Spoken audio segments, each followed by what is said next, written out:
Hi, this is Majo John Madden in my camper van in the back of the Diamante Hotel and O'Reilly restaurant in El Diamante, Mexico. It's one of the last nights we'll be back out here. On Monday, this is Saturday night. Monday morning, they're going to tow my car back up to the mechanical shop and install a new engine. Real expensive. And take a couple of days to fine-tune that, and by probably Wednesday I'll be rolling out of this little 400-person town. Now the light on this camera is so bright that it's going to just make me squint like a nut. I'll give you a little glimpse of me. Hi, there I am. It's amazing, right? You'll remember that for a long time, I'm sure. So, I don't know if I can find interesting things for you to look at here. Well, maybe I'll focus out on the campo. We are in the backyard of the hotel, and they call that the patio in Spanish. And beyond the fence out there is what they call the campo, the field, the wild part. And those eyes out there are negro, black, very creatively named, who is forever tied in one spot because he bit somebody a year ago. And when I said, well, how do we know he's going to bite somebody again? Maybe it was a one-off and I'll never do it again. But I helped simplify that by attempting to feed him with my bare hand, because I had a very overblown notion of my own magic with dogs. And I thought, geez, he likes me. This is going to be fine. And he bit me. So now we do know that he will bite again. So that poor dog has a pretty terrible life there. People love him and they come down and give him sweetness, but he never gets out of that spot, really. So I just recently involved with the dogs here. I have a little pack of 3 street dogs that have adopted me, and they are magnificent dogs. Very different from each other, quite wonderful. And I love them to death, and they love me to death, and unfortunately I'm going to blow out of town on them. And I just realized tonight, no, you can't come back to visit them. That will make them crazy. That's exactly the kind of thing that makes dogs really screwed up, is that when you're in and out of their life and they don't know if you're back or not. So when I leave on Wednesday or wherever, I'll have to just stay in touch with people by WhatsApp and head for Jalapa, which is a pretty exciting destination up in the mountains. But involved with my little pack of 3 dogs, heroic dogs, and each one a pretty phenomenal street fighter in their own way. A dog ambled down here a couple weeks ago who I now call the Trojan horse dog, because he seemed fine and wanted to hang with us and even slept under the car and went for walks with us. Turned out to be what my other name for him is the killer dog, because when he loses it, he unleashes violence that is unlike anything I've ever seen in dogs, and I've worked with a lot of dogs at shelters and stuff. He will not stop attacking until he has killed whoever he's attacking. And 3 horrendous dog fights, each of which I got in the middle of because there was no way I was going to let him kill these dogs. And the final one ended when it was just him on Mufafa, the little dog, and that poor dog was going to die soon. I grabbed a knife out of my car, and having just been bitten a couple of months ago on the hand, I couldn't have done this myself, but life instructed me to stab him, and I did, and he died. We didn't know that for about 3 days. I didn't even know if the knife had gone in, but they found the body, I guess, yesterday or the day before, having bled to death.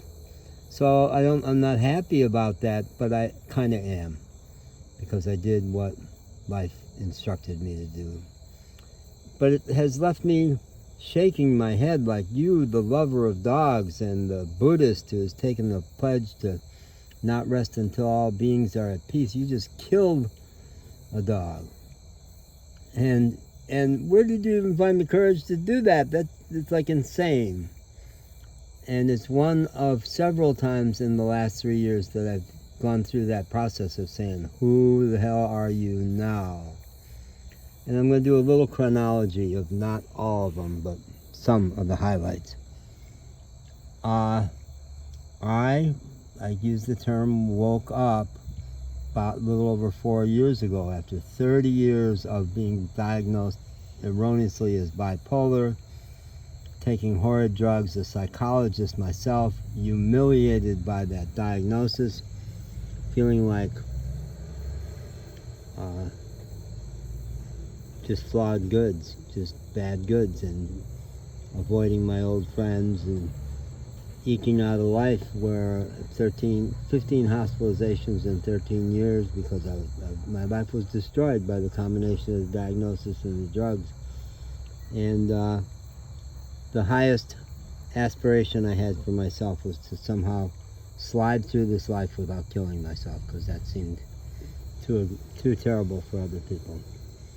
So in an instant on June 26th of 2019, the whole thing flipped over. I got happy, essentially have been happy almost every day ever since. And I didn't know what happened. I said to my men's group, well, did I get enlightened? I don't even like that word. It seems hierarchical and it's bullshit. And one of them came back with Michael Singer's definition from the untethered soul of unreasonable happiness, happiness without any reason. So that got me going. And then rambling around the Appalachian Mountains for a year, I picked up the Native American term of a real human being, and that's all I aspire to. It's even my job title on my business card. But pretty soon I realized that God wasn't done with me. I called that my first initiation. Another real major one followed on December 11th, just a few months later. The first one involved only 2 pieces of guidance. Get that job back at the grocery store that you gave up because you were making too much money for the senior center. You hate the senior center anyway, so get the job back and leave that place. Move out. So I had the job back by the next afternoon. My old boss had one question for me: when can you start? Because they loved me at that grocery store. And I actually did not leave that apartment until the COVID hit, because I got so happy it seemed like it was irrelevant. But when the COVID hit, a friend invited me to move out to the mountains.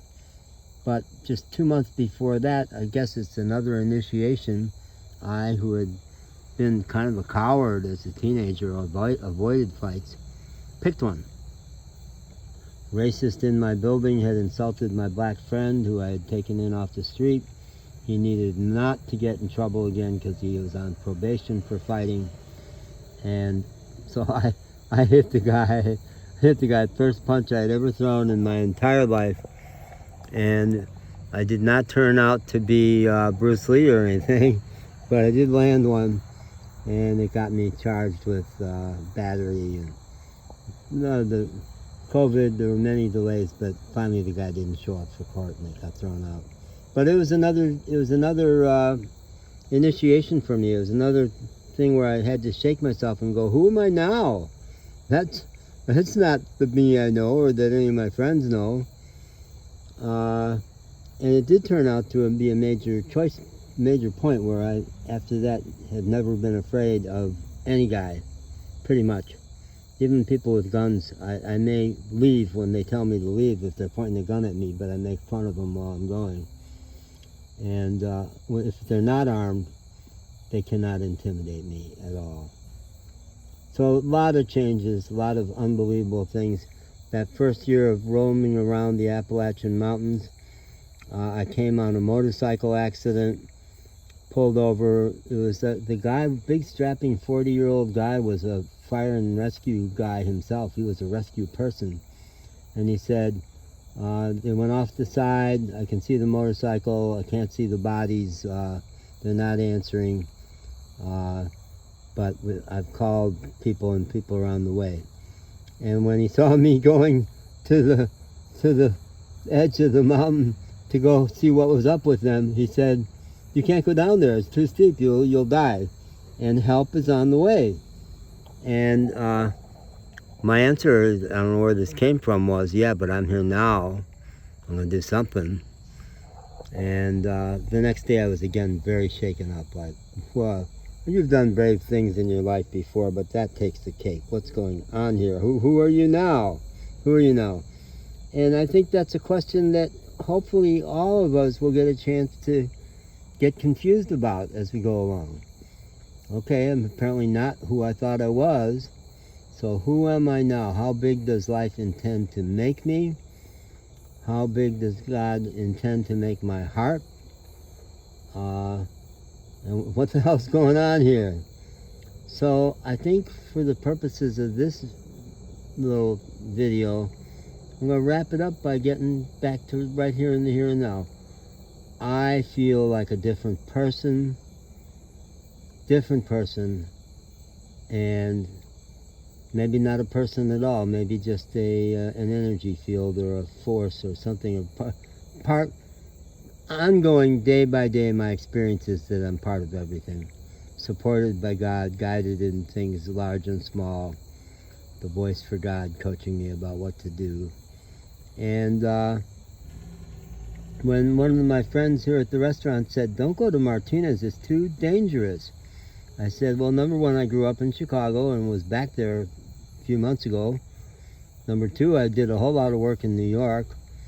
Number three, there's no way you can understand what my life has been and the experiences that have gotten me ready for this, but Martinez is not looking dangerous to me. Yeah. So, who wrote the book, The Hero's Journey? The Hero's Journey, some philosopher, modern guy, The Hero's Journey. Yeah, try that on for yourself. What if you regarded your life as a hero's journey? You are the hero of the story, and life is doing all it can. All kinds of experiences that in the here and now may seem terrible, like being carjacked at knife point by a crazy guy, who then I finally had to find the courage to tell him he had to get out of the car. And he didn't. He just started screaming that he was going to kill me. So I got out of the car and got the police. But, you know, you may not have dramatic experiences like that, but what is it that life is coaching you to let go of? What limitation in how you think of yourself is it time for you to let go of? What's next? What's next? Life, God, man, oh man. You've kicked my ass. You've kicked my ass around the block. I don't own anything I owned 3 years ago. But it's a hell of a ride. It's a hell of a ride. It's much more fun than a bowling league. You know, whatever would be the kind of boring distraction. You know, seeing all the episodes of Yellowstone or whatever. It's more interesting than that. Okay, thanks. Good night from Mexico.